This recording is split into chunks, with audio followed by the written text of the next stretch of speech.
Hello, and welcome to the Adventures in Arting podcast, where we analyze, explore, and celebrate the creative journey. My name is Julie Fei-Fan Balzer, and I am a working artist living outside of Boston. I've been hosting this podcast with my super special co-host and my mom, Eileen Shu Balzer, since 2012. Hi, Mom. Hi, Julie. And we have a super special guest today who you can see, who's Carolyn Dube. Hi, Carolyn. Hi. And Hello. before we get started, I'm super excited to share a brand new venture with you, and it's called My Art Practice, and it's an online community dedicated to helping you create, shape, sharpen, and maintain a sustainable art practice that feeds your need to be creative and productive. My Art Practice offers fresh new content twice a week, every week.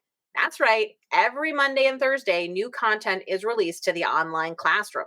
So speaking of online classrooms, the My Art Practice classroom is amazing, like technologically amazing. There's an app for your phone.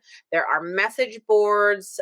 It's very much kind of like a Facebook feed where you can post replies and responses and photos. You can post pictures and links.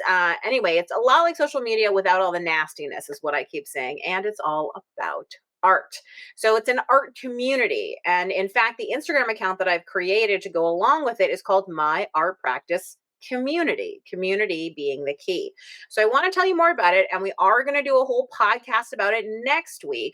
But I wanted to give you a heads up today that the enrollment period opens on May 27th, 2024. That's next Monday, and closes at the end of that week. And it won't open up for enrollment again until August.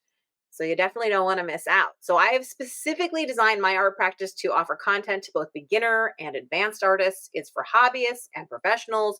Listen, as long as you're interested in starting, developing, and maintaining an art practice, then My Art Practice is for you. So I will just say that it's not for people who just want to learn art techniques. So while My Art Practice does have some of that content, because techniques are obviously a key part of any art practice, the focus is really on creating a unique art practice that fits your goals, your schedule, and your needs as an artist. So beginning on May 27th, you can visit myartpractice.com to sign up, and I really hope you will. So Carolyn is actually our first guest artist. There's a guest artist every cycle at My Art Practice. And she's actually been on the podcast before. This will test how many of you are longtime listeners. So this is episode 154, which I've entitled Inspiration to Action with Carolyn Dube. So if you've ever wondered how to take internet scrolling or book reading or even a walk outside and turn it into artistic action, then this podcast is for you. So Carolyn was on, so this is 154. She was on episode 99. That was in May 2020. That episode was called Carolyn Says Oops. So I'll share a brief bio about Carolyn, but if you want more, you can go back and listen to episode 99. So Carolyn Dube is a mixed media art explorer and educator who found freedom through play. She explores the colors of the rainbow, avoids rules whenever possible, and lets the little kid inside her free as she shares her colorful journey. You can find her sharing the play at colorfuljournaling.com, designing stencils for StencilGirl Products, and teaching workshops. And I have to say, Carolyn is an incredibly generous sharer. She shares so many tips, techniques, inspirational videos, both on YouTube and on her social media. So you should really check all of that out. So Carolyn, the whole idea for this podcast came up because I was asking you, like, what's going on in your, brain right now? And you had some things that were inspiring you right now. So one of the things that, it's amazing what you don't know. Like, you don't know it until you know it. And there's so much information in the world. It's so easy to not know something or not be aware of something and wonder, how did I not know about this before now? And I ended up at an exhibit in Chicago, and I saw a piece of art that was by, if I hope I get the name right, let me look at them. I actually wrote it down because my memory with names is Felix Gonzalez Torres, and he does candy spill art. And that was very interesting to walk upon that, and led to a whole lot of fantastic conversations, which then led me. Is this the art that is all the wrapped candy in like colored foil on the floor? Okay. Yes. Or actually, it's not always colored foil. It's like, it was just little hard candies that you'd get from like Walmart or Amazon. I was like, okay. And of course, when you're in a museum, there's no touching, like no touching. I mean, like when I go into those places, I put my hands in my pockets because all I want to do is touch texture. And they really frown on that. And I don't want to be that kind of person that touches other people's art. But I mean, when you get close enough to it, the docents kind of come a running. So, and here we are through this building where I get my hands in my pockets, and then all of a sudden it's here, take one. Like, this is no, you don't know. But anyway, so investigating more about that artist and trying to understand it, I ended up bumping into Saul LeWitt, and I had never heard of him. And that just led to another great, conversation with some friends about, is this art? What makes it art? Who's the artist? Because for those people that don't know, what he does is he comes up with the directions. Like, put 100 points specific on a wall. You pick where they go. Just put 100 points on there. And you can use any size wall. I mean, it's so few directions. It's actually paralyzing to some people to not have enough directions. And it's so freeing to be able to do it the way you want. And yet, on these kinds of things, a lot of times you'll see the name of Saul LeWitt, but really to me, it's such a collaboration between the draftsman, whoever puts it up on the wall, as well as him. And so it just kind of has my mind sort of noodles around with it. And I've actually used some of his stuff for warm-ups. And when I'm stuck, I take the directions that he's put for a wall and just apply it like to an art journal page I hate, because I don't care what I do with it because I already hate it. So who cares? It's not going to get any worse. And I completely, because I don't like rules, and I love that Saul LeWitt doesn't have a lot of them. When they're doing the installations, like there's one, I assume you've seen the one in Boston. I drool. That's one of my dreams to go see that one. But I saw it's, one they at use the very, Hartford Athenaeum of his, which is fabulous too.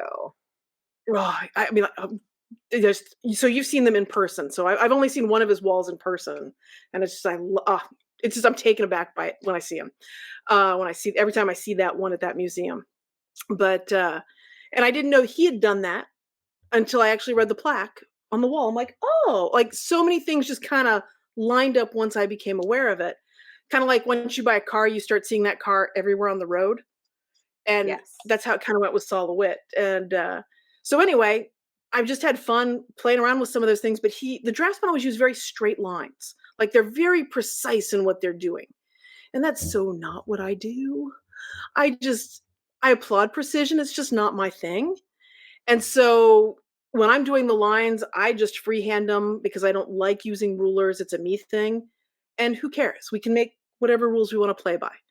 But at least it gets me moving on this very ugly art journal page. So that's really been like percolating through my brain lately. You know what's so interesting is the first time that I encountered the work of Felix Gonzalez Torres was when I was taking a class at MoMA, the Museum of Modern Art in New York. And the curator told me something. I mean, yes, it's super weird that you walk up to an exhibit and you're allowed to take the candy out of it. Like, that's crazy. Like, what is wrong with them? But the curator told me something interesting about that, which is he said, the problem they have with that exhibit and why it can't be out more often is because obviously people take the candy, but then they need to replenish the candy. And because for this particular exhibit, it was all this foil wrapped, like silver wrapped candy, they're desperately trying to search for like the flavor of candy the artist originally intended, the wrapping that the artist intended, so that it continues to look a certain way and taste a certain way. And unfortunately for them, the issue is like if it's an earlier work, that candy may no longer be made. And so they actually apparently at Mo have like a huge storehouse of candy to fuel that installation, because otherwise it will apparently like change, right, the effect of it. Because like this was all silver wrappers on the floor, and I can't remember the flavor of the candy, but the thing is, you can imagine that if it's suddenly not all silver, if it's a different color, or if like the flavor is different, like it does actually change the exhibit. And the thing I think is an interesting question to ask is like, okay, so if it changes, doesn't matter. Like, does it still have to be the same? Because, that could be said versus any art that taps into any kind of like pop culture or zeitgeist of the moment. which is 20, 30, 40 years later, it's just not the same. We don't see it the same. It becomes, museumified and all that kind of stuff. And so this is sort of an idea that I extrapolate into my work a little bit, which I don't know if your brain's here at all, but this is kind of where my brain goes. And same with the solo wit, where like somebody else installs it, which is, do we as artists need people to interpret our work the way that we intended? Meaning, if I create a painting that's about like an experience with my son, because a lot of my work is about my 4-year-old these days, do I need anybody to recognize that that's what it's about? Or are they allowed to take away something completely different from it? How do you feel about that? I mean, if it's a fixed item, like a Hmm. painting, a collage, a sculpture, it's their interpretation. But when you're installing it, it's a different beast because how Hmm. you create that juxtaposition of the items completely influences it. Hmm. Um, so to me, that's where it just becomes such a collaboration. But for a painting, everybody's going to see what they're going to see in it, and they're going to see what reflects on their perspective at the time. But when you start talking about a physical installation, because like with the I've now seen 2 of the Felix, candy sculptures, and in one of them, it was the one where it's a pile in a corner, but another one, they get to make whatever pattern they want at the museum, and they can change it, like, they have a lot of freedom. Like, Hmm. having it go all the way through the room like a walkway was a completely different experience than if it was a different shape. So it's that has such an impact on how you perceive it, so I don't know, to me, I guess that's the control of the artist, because I imagine just people in general. Some people are very easygoing. Sure, just set that down over there. You're fine. Versus, I said, put it on the right hand side of the table next to the glass. I mean, So it's this is so, I don't know if do you know who Dale Chihuly is, the glass artist?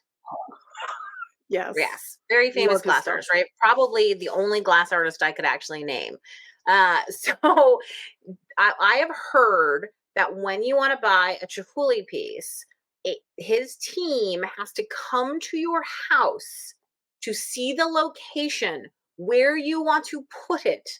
And they either approve or disapprove of where you, the buyer of the work, want to put it in your house, and they won't sell it to you if they don't like where you're going to put it.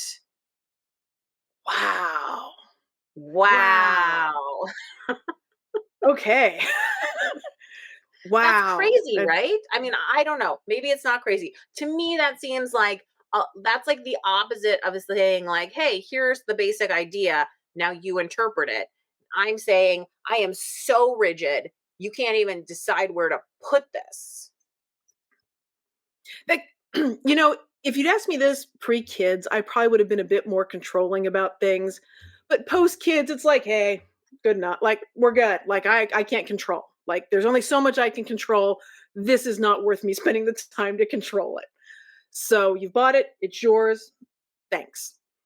As opposed, A I couple can't of years imagine that ago, level of pressure. Oh, it's crazy, right? And a couple years ago, I remember reading an article in the New York Times, and I think we talked about it on a podcast, or maybe I wrote a blog post about it. It all blurs, but which was about the idea that some artists now have written into the contract that you can't sell the work without their approval once you've bought it, and that any resale involves them getting to decide whether or not it can be sold and getting a cut of whatever the proceeds are, should the work have gained in value. Which, on the one hand, I'm like, hey, you get your money, my friend, that's fantastic. But on the other hand, like, it's such a crazy idea that somebody can buy something, but they're not really buying it, then they're kind of leasing it from you. you know it's that just makes me think of fascinating. historical houses. If you buy a house on the historical register, you're buying a whole set of rules you must adhere to. Mhm. Whereas if you just buy a house down the street, you can paint it whatever color you want, you can change the windows, you can add a porch. But once it's Mhm. on that historical register, it's a whole different playbook. Mhm. And I just, wow, to do that with pieces of art too, like if they can, more power to them. It just, I don't know if I could handle that kind of pressure to have to remember, what am I allowed to do with this piece of art or what am I allowed to do with that?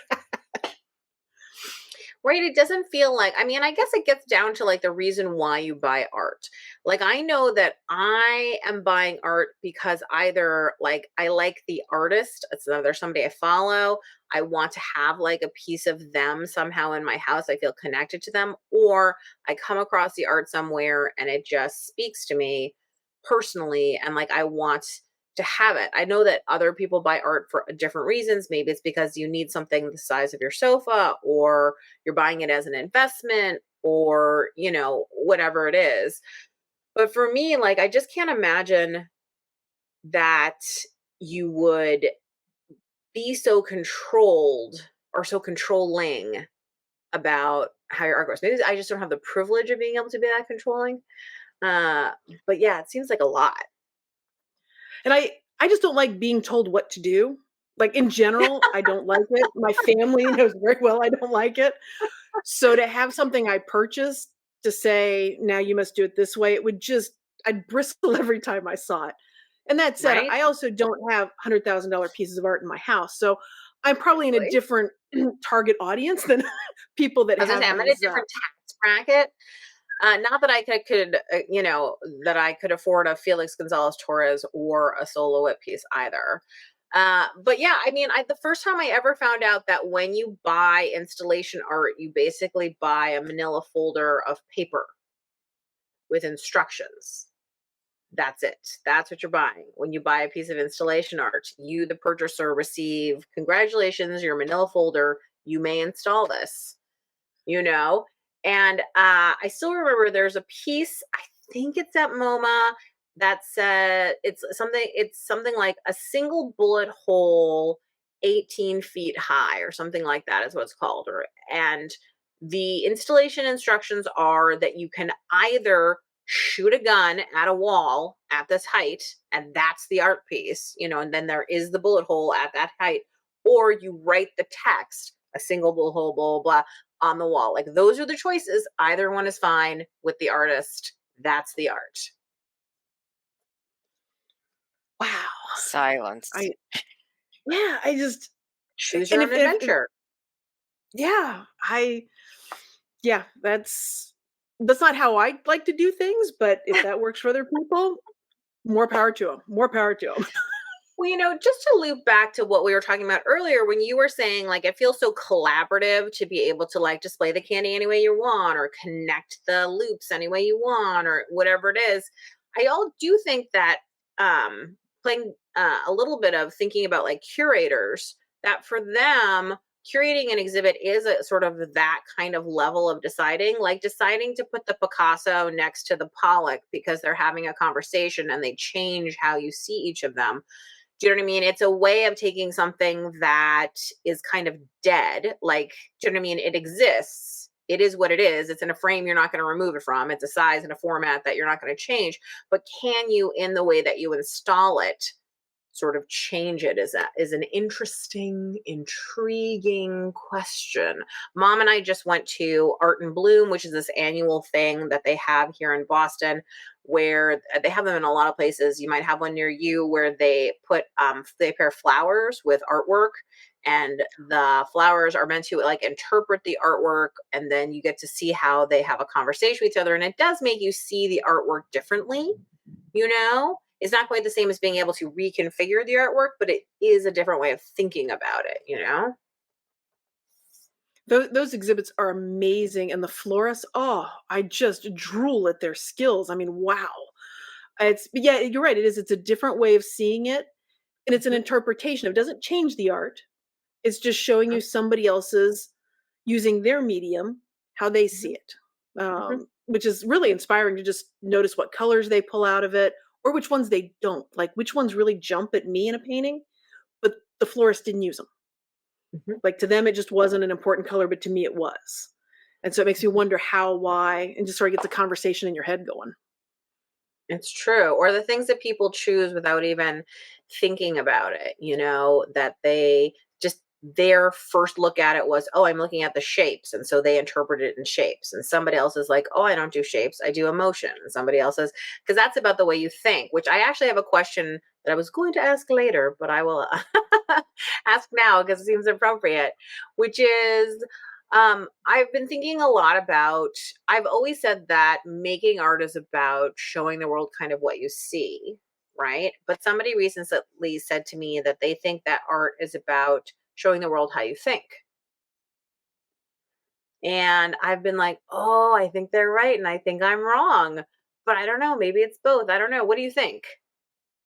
Well, to me, they're both related. Mhm. So there was, in terms of what's out there in the world, the amount of data that we could take in is overwhelming. Like millions and millions of little bites of information every second, and our brains cannot process it all. So we actually just see this like 1% of the world, really, that we just can't process everything that's there. And our brain kind of fills in the spaces, so we don't feel like we're just only noticing a few things, but we just can't take it all in. So it's whatever you focus on is what you see, so that there's no way to separate those two things. So, like, if I'm, let's say, unhappy with my children because of all the stuff they've left everywhere, or the ninth pair of scissors that I cannot find, I now start seeing those things. I start seeing everything they've left around.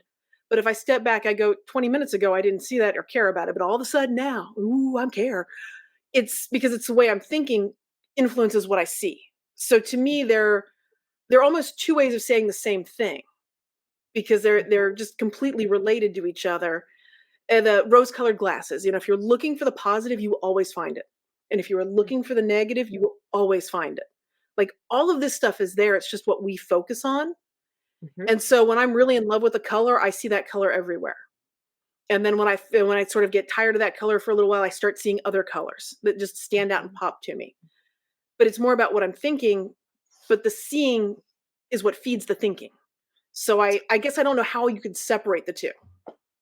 Well, it's a perfect segue to say that what you're seeing is the candy spill art. So then what are you thinking in terms of your own work, sort of based on that? Are you thinking of doing something collaborative, interactive, or you don't know? Oh, I love the idea of collaborative. I love the idea of multiple people messing on something. Like, it's so, like, one of my gel printing classes, one of the most favorite things to do is, okay, pass the paper down to the next person. Add to it and pass it down. Add to it, pass it down.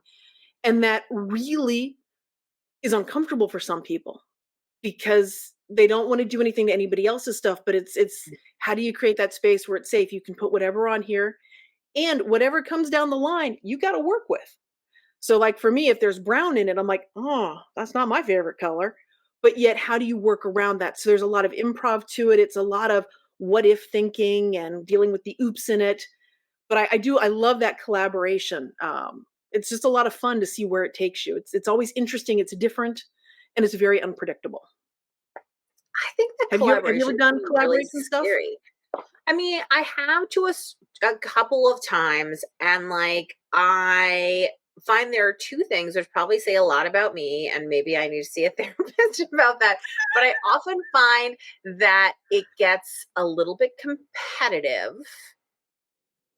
which is not always a good thing, because if it's competitive, then you're not letting go. And so what I mean by competitive is like, oh, you're going too fast, you're going faster than I am, or oh, you're going, you know what I mean? And it goes sort of both ways. So I think it depends who you're in the collaboration with.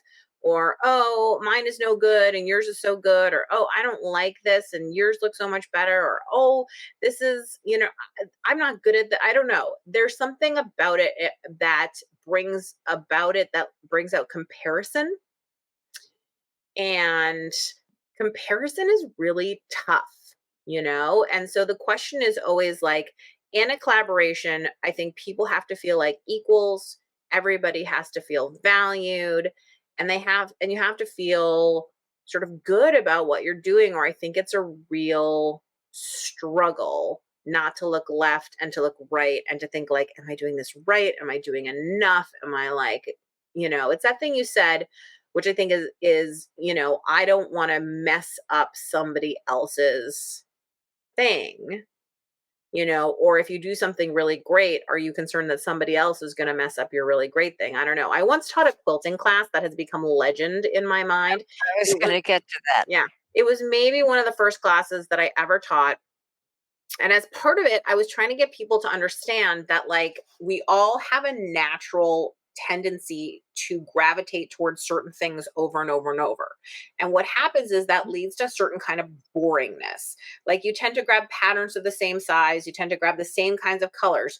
So I asked people, I said, grab 3 squares. They were like maybe a 2-inch square of commercial fabric, right?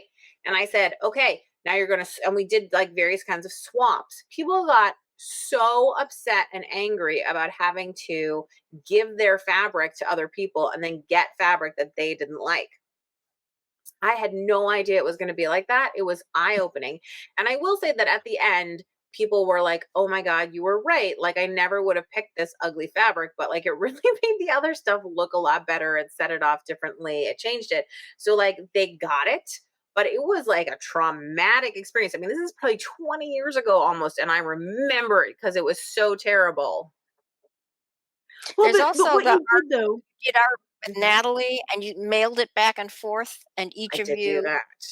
Yeah, Natalie Callback, was she and I did a collaborative thing where we mailed some art back and forth. We had a couple days that we did back and forth. And like, that is always fun too. For a while, I did like a circle journal thing with some people where everybody, you know what I mean, contributed to it, etc. Anyway, you were going to say, oh, it's just that experience Mhm, to me has colored so much of what you've done because what you did there, like you got them to trust you. Like, okay, I'm going to throw this at you guys and just hang in there with me and wait till the end. It's going to work out. But that's a trust you had to build with the students. mhm, And that trust, you then get to open them up to something different. And when you've experienced that, people saying, try a different pattern to make it stand out. Like, sure, blah, blah, blah. Now make me put this thing that I don't have a lot of control over next to it and work with it. That you get to feel it, you get to experience and go, oh, it is going to be okay. It's okay if I do this. That is mhm, such a gift that you did for them to walk that through. And it explains a lot to me about the way you approach things. Of here's this thing, but then you're gonna stretch, you're gonna add that, stretch them, but mhm. it's also a safe thing. And then just hang in there and we'll get there at the end. And now you've got something that you understand more deeply and hopefully have something that you like too. But more importantly, you understand it, you've grown Mhm, creatively. So mhm. that's just, That's so true that and makes such sense a to some of generous the things way of I've putting seen it. you do. What I was going to say is, I know that you teach a ton, and I was thinking like that's one of the things that's easier to do in person than it is online. When you're teaching online, it's really hard to force people out of their comfort zone because they kind of don't have to do what you say, and you can't like take something they're using and replace it or like point out that they're not doing it. And I find that in that sense, I feel like some people grow less in online classes because they don't sort of do all the pushing of themselves. Do you find that too? So this was something my teenagers taught me through the teenage years. And yes, I did cover the therapy bills for them after, we got through those. Um, but there's on their timetable. So one of the things that I love about, because it's online, you can come back to it anytime if they've got lifetime access. And you're at a different place emotionally at different times. And you may not be open to it yet, but if you come back to it in 2 months or 3 months, you might be. Or you see another classmate do it, like, oh, okay. So that, and people don't realize how their bravery when they share what they're doing in a safe place like a class, and it really is scary. So it's great that I really appreciate when they do, because you just don't know how people are going to respond to what you've created. And then you see somebody else, but you really inspire somebody else, which then just fuels the cycle round and round of feeling safe, feeling willing to share things. Um, and then as you start going, okay, this is actually fun to share this with people. Now I want to do more of it. I want to take another risk. I want to see that, oh, wait, I didn't die because I did this. But it feels like that when we try things out of our comfort zone. I mean, it's such a threat to our existence. At least that's how it is in my head. I don't know if it is for you ever. Um, but it's terrifying. And if you don't have that support of a community when you're taking those risks, that isolation is painful, it's scary, and you pull back from it, which is where community is just so dang critical, and have the right Mhm, kind of community that knows how to mhm, talk to you about these things and doesn't go, "Oh, no, don't put," like, it's not that, it's about, "Ooh, I like how you did that. Tell me more about why that was there. What was your mhm, thinking?"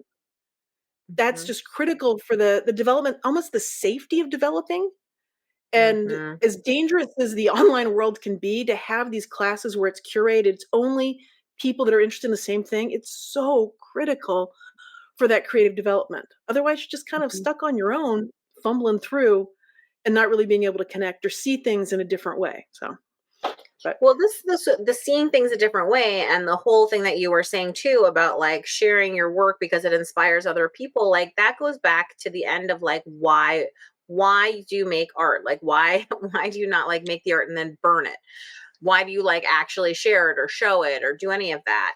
And I think it has to be because of that desire to make a connection, because of that desire to show people how you're thinking or what you're seeing, because of that desire to like create a dialogue. So I think the idea of sharing your work can be really important just in terms of doing something generous for other people. So even if you're not getting those likes, you're not getting those social media likes, you're not getting, what you're doing is you never know who's out there who sees what you're doing and feels inspired to take a step forward too, or decides that they are ready to have a conversation, with you or somebody else about what they see. And that can be just a really exciting thing to be a part of.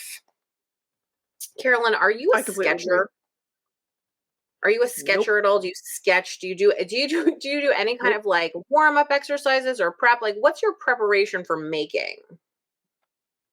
Put stuff in my hands. Um, like truly, it's whatever's within arm's reach. If I'm having one of those days where I'm in my head and I know the signs of it, like, oh, that's not a good idea. Oh, that won't be that. I'm like, okay, get over yourself. Count of three, start with something. Here we go. And it's whatever I've got, whatever's nearby, and I just start doing. But unless I'm doing, nothing happens. Like I can't, if I'm in my head planning, nothing happens. Now, once I've got something going, then I'll start having a dialogue with it. And I'm like, oh, we're going this direction. Or I thought we were going this way, but nope, we are going this way. And but if yeah, so I don't sketch, I don't plan. It is what it is. So And do you work in iterations, like in a sort of series, or do you just do sort of whatever you feel like at the moment? sometimes it's in a series. It depends what, like right now I've been doing a bunch of gel printing and there's an idea that I have that I'm like, huh. And it didn't go the way I thought at all. But it It led me never down another does. rabbit hole. And I'm like, okay, and so now I'm exploring that. And it's not going the way I thought. But it led me to another, it's kind of like if you give a mouse a cookie. And so Mhm, I kind of go through that and I'm really working hard to not abandon something in the messy middle. Like it's mhm, not going well and I don't like it. It just means the idea is not ready yet. It doesn't mean it's a bad idea. I've just got to keep toying with it. There's something here. I just don't know what it is. And mhm. it's really a place of trust that I didn't have when I began. There was a lot of fear, like, will it be good? Will it be this and that? Or am I like that stuff just isn't as present as it used to be. Now it's like, oh yeah, okay, yeah, that's ugly. Oh yeah.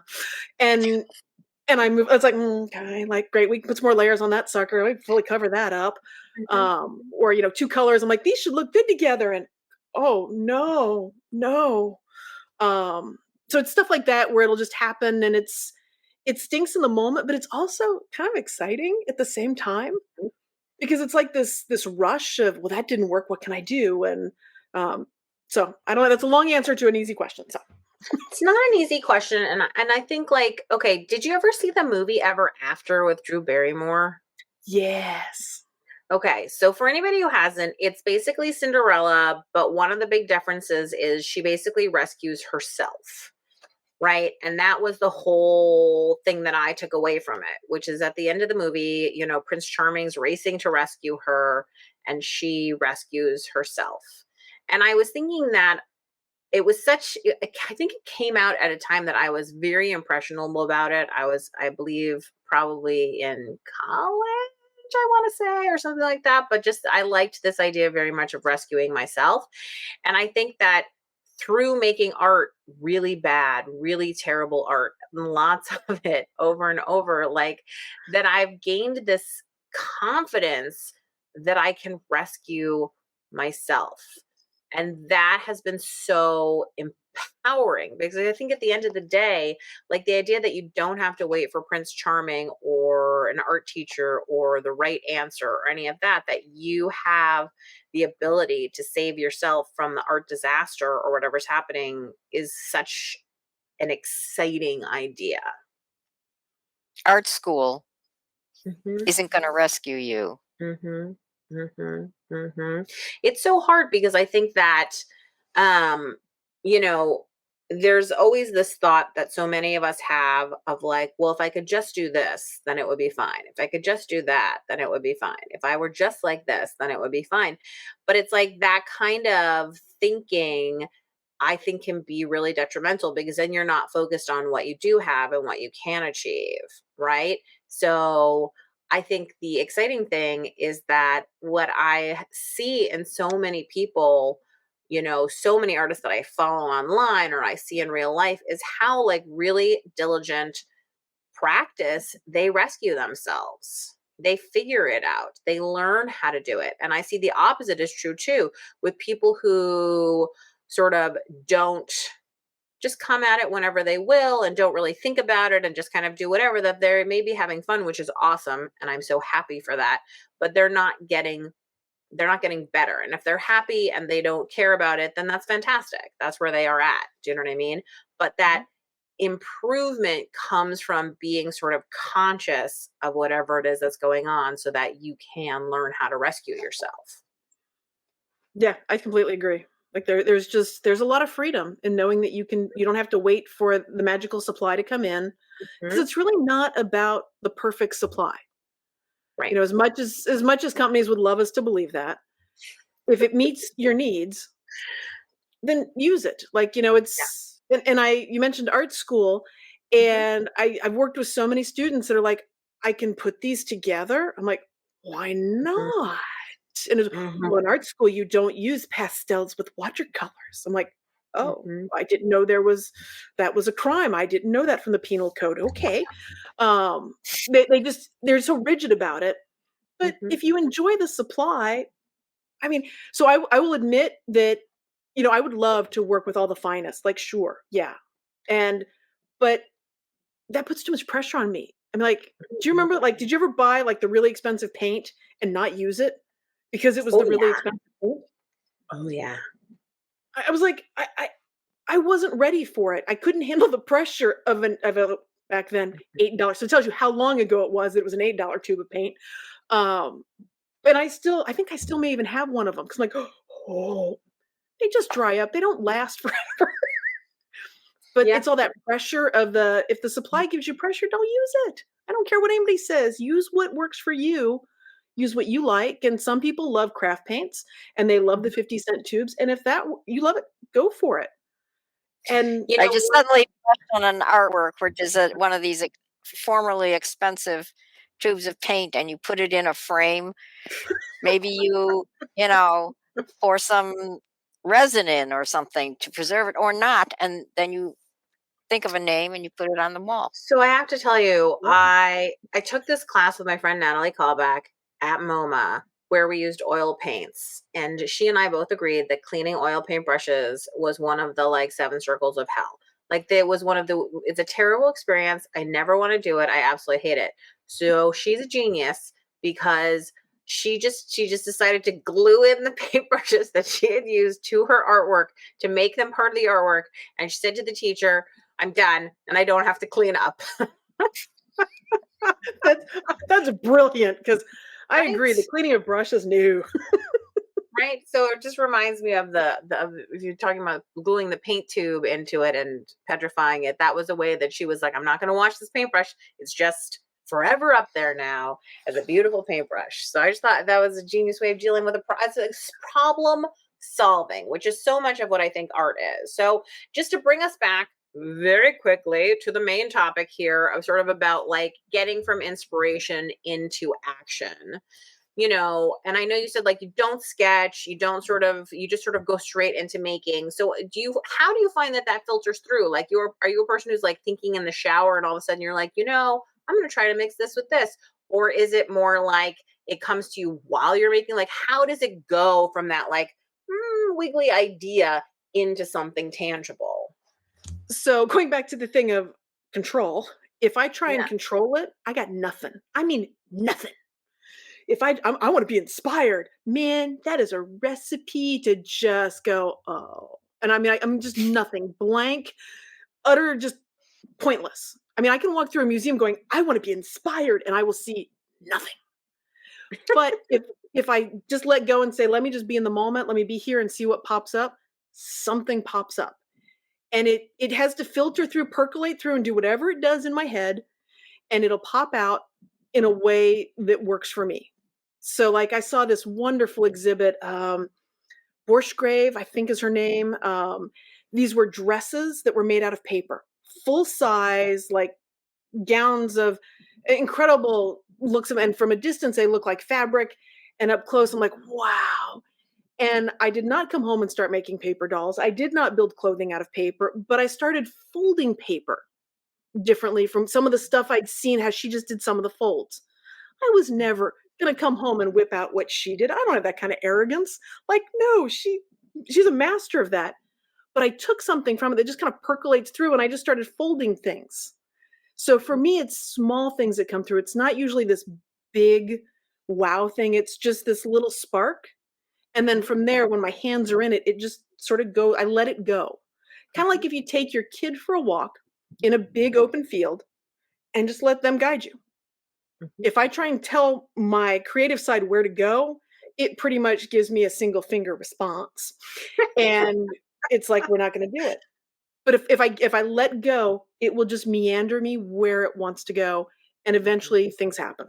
So, by the way, you mentioned the shower, and I have a pad of paper in the shower so that when the What? ideas hit, yeah, they make it's mineral paper, I think, but it's called like shower notes. I get it off Amazon, and I have a pad of paper in there, and that way, as you're writing on it, you Literally can. gonna look that up right now. It's the best stuff. Works with a pencil. Pencil just sits in the water. It's all good, and you've got that way. When the ideas come, there they go, and I can get them written down before they're gone. Smart. That is so smart. I love that idea.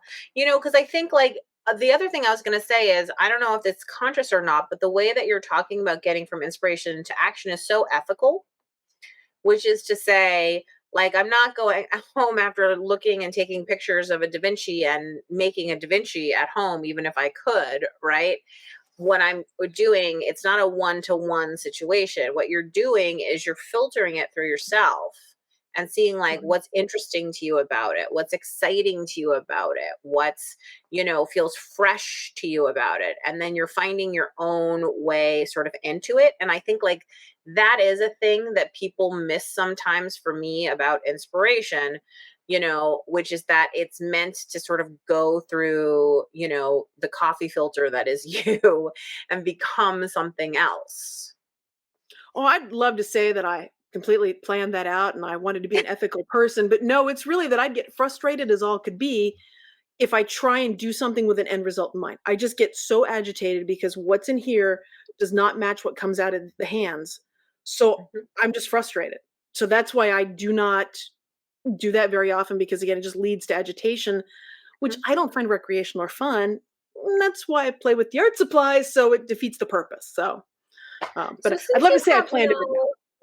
Since you have no end result in mind, how do you know when you're done? I don't. Or so it's when I decide I'm done. Like, so I'll know when I'm doing it that I'm done in that moment. But I can look at it in 2 weeks and go, nope, we're not done. That's horrible. Oh, we're like, it's as long as it's in my possession, it's not done. Like it's nothing is done until it leaves. If it's not in my possession, there's nothing more I can do. So I have to call that done. But if it's there, like, and I have no love for the past. Like some people want this historical record of their art. I am like, I don't like that anymore. We're covering it up, or we're adding this, or Mhm. I'm like, nothing's sacred to me. So I'll add more to it, or I'll just suddenly I'll get Mhm. an idea when looking at it. And I had one piece that I did that I had this really horrifically ugly background, and I played around with texture, and it was awful. I mean, it was just ugh, but I wouldn't part with it. And like 3 years later, or 5 years, however, it was years, and it's actually the perfect thing for something. Like it was just waiting until I would use it. So a lot of this, I just see it as waiting, and Mhm. the idea will pop up, and it'll get Mhm. used, and I'll add more to it or I won't. But no, to me, in the moment, I know when I'm done working on something in that moment, Mhm. but I make no promise that it will stay that way.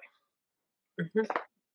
Yeah, it's like it gets quiet. I often think like if I were able to go to the homes of people who had bought artwork from me years ago, would I need to physically restrain myself to stop myself from fixing, quote unquote, fixing the work, knowing what I know now, or feeling how I feel now, or thinking how I think now, you know? And I think it's hard because the paintings that are hanging in my own house that I've done come off the wall and get redone all the time.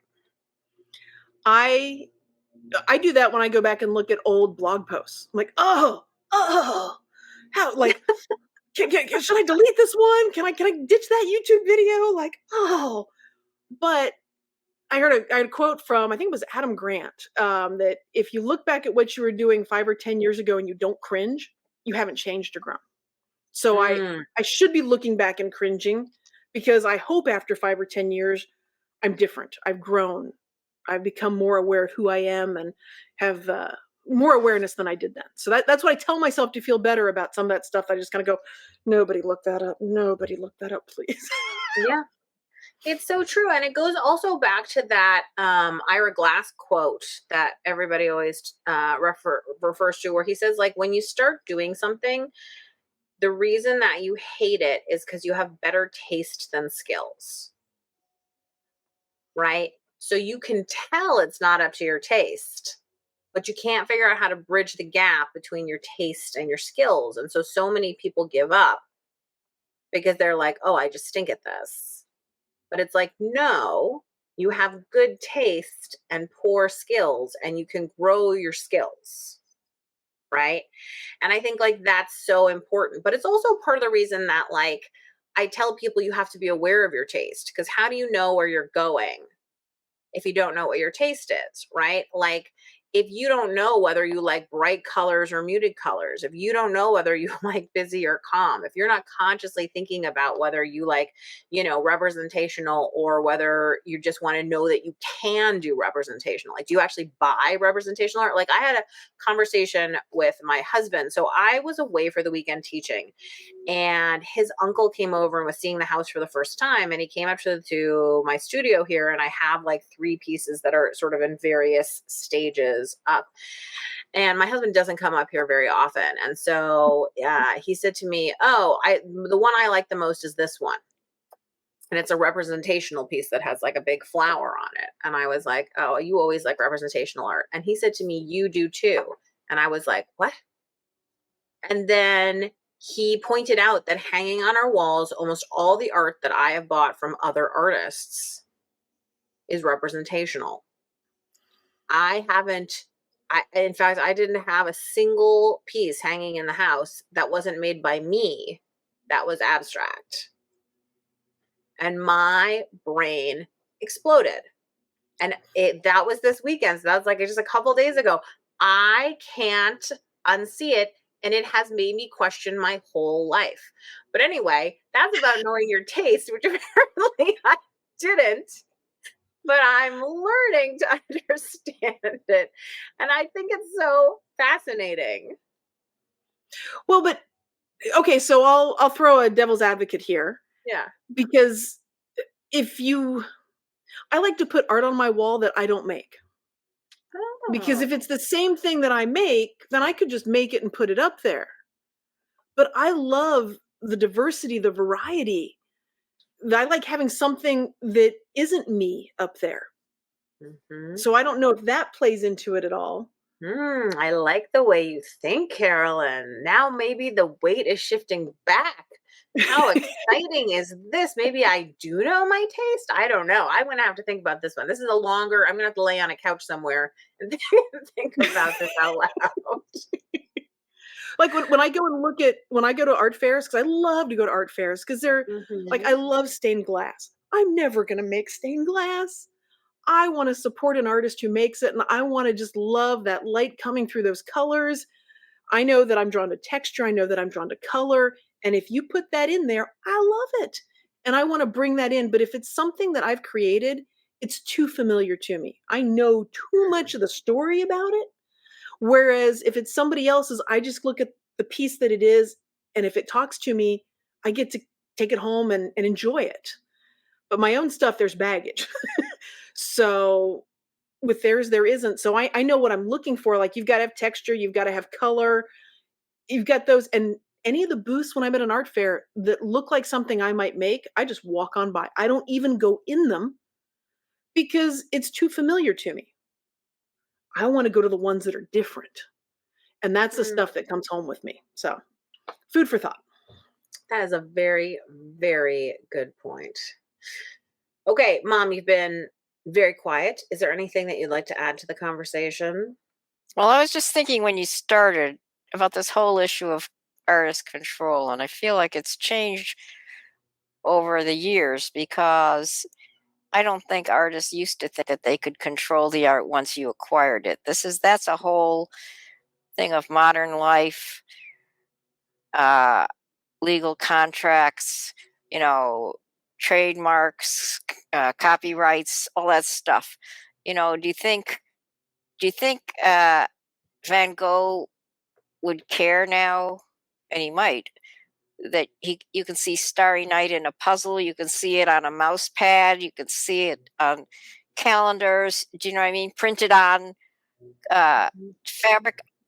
I just think there's been a change, a major change in the way artists think about their work, Mhm. and owning it. And they always care how you present their work. They care about the lighting. They care about the color of the wall. They care about what else is in the room. They care about from how far away you can see it.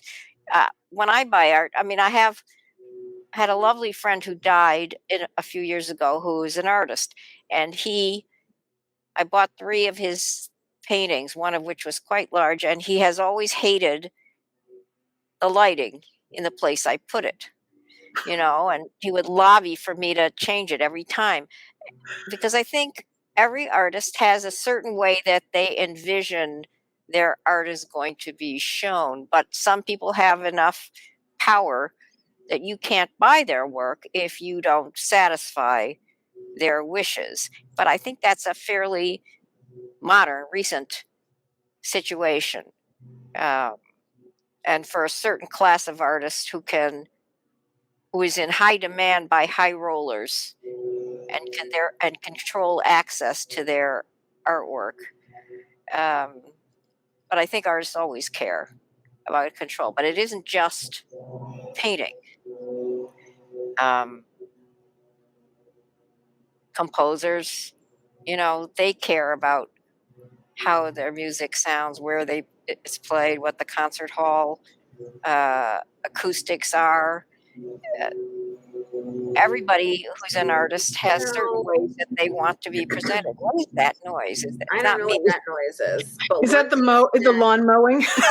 no, I was gonna say, once you said the thing about composers, it made me think about Carolyn talking about like the solo wit installations and the idea of buying like contemporary art that involves a packet of information, which essentially like a composer is giving you dots to connect, quite literally, Right, and and you and are offering a your lot version of of it. a lot of very contemporary art involves just instructions or description of how something was made, and that, or a video of how it was made, and that is the artwork. So we've moved to a situation where the control of the artist is more important than it used to be for Mhm. some kinds of art. I just think that's a step in the evolution of the way people think about art.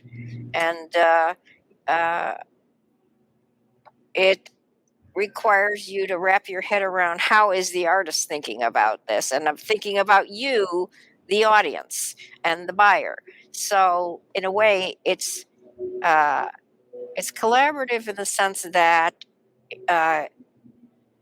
you are considered a participant in receiving whatever the art is. On the other hand, uh, it's not collaborative because it only goes one way. Like, you, the audience, are not telling the artist, do this, do that. So I think it's just an additional new piece. When I say new, let's say in the last 100 years, it's a new piece of being an artist.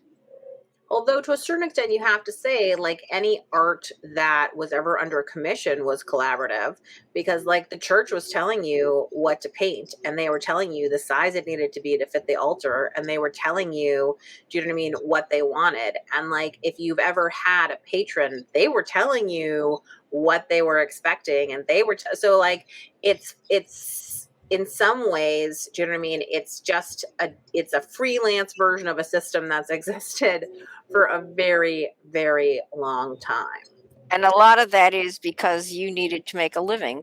Mm-hmm. So you, the artist, whatever your art, you needed to have something that people would like. But then there are other people. I mean, I'm thinking Stravinsky. So he composed Rite of Spring, and everybody hated it. The audience walked out when it was debuted. So there are people who can thumb their noses at commercial success, but it's hard to do unless you have an independent source of wealth.